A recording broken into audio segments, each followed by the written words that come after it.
Let's bring in former Assistant U.S. Attorney and Fox News contributor Andy McCarthy. It's great to have you here. Wanted to read to you this from The Atlantic. It was kind of eye-opening because maybe there are some cracks amongst the Democrats. All right.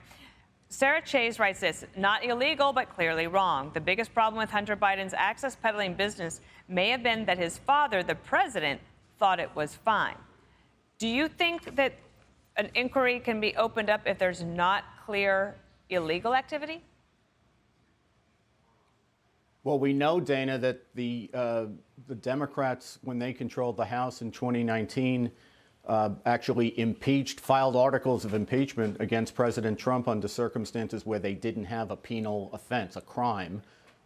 Abuse of power can be a high crime and misdemeanor. Here, we're talking about the potential not only of high crimes and misdemeanors, but bribery, which is a separate category for impeachment purposes. So I think they clearly have a basis to have an inquiry. Where it goes from there, we'll have to see. Well, the House Speaker, Kevin McCarthy, this week talked about this.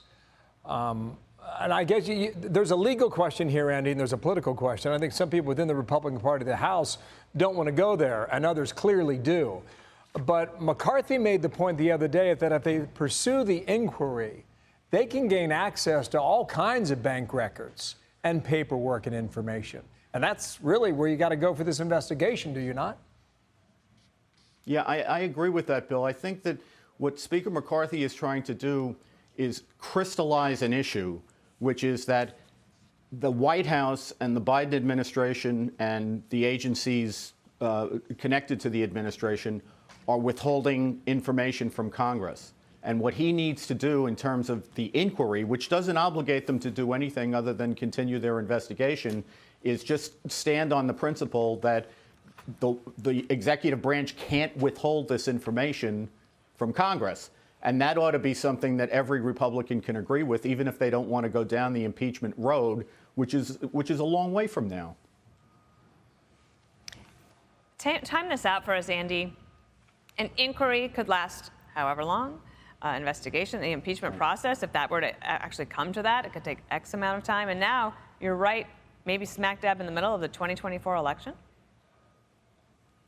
Yeah, you know, Dana, when you mentioned before that the next debate was coming up in a month, I was thinking the week after the next debate, Trump's first big civil trial starts in New York, and he could be on trial himself, you know, pretty much from October through next summer, depending on how these cases cut. We keep talking about the 4 criminal cases. There's also 3 civil trials that are coming up between October and the end of, probably the end of March.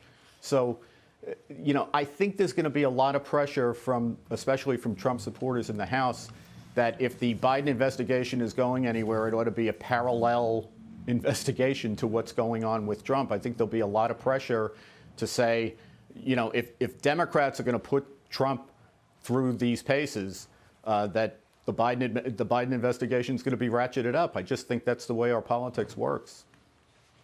Should be a hell of a campaign. Andy, thank you. Andy McCarthy. Great to see you. With us. Thanks, guys. Thank you, Andy. I'm Steve Ducey. I'm Brian Kilmeade. And I'm Ainsley Earhart. And click here to subscribe to the Fox News YouTube page to catch our hottest interviews and most compelling analysis.